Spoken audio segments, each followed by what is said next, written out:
If your body is tight while you're studying, your brain cannot absorb information.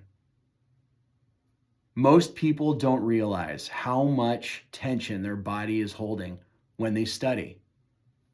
Their jaw is clenched, their shoulders are lifted, their hands are tight, gripping onto a keyboard or a textbook. All of that tension creates mental noise and fatigue. The next time you're having a difficult study day, focus on 3 areas: your jaw, your shoulders, and your hands. Simply drawing awareness to those parts of your body is enough to soften the tension they're holding by 10%. You don't need to force that tension away.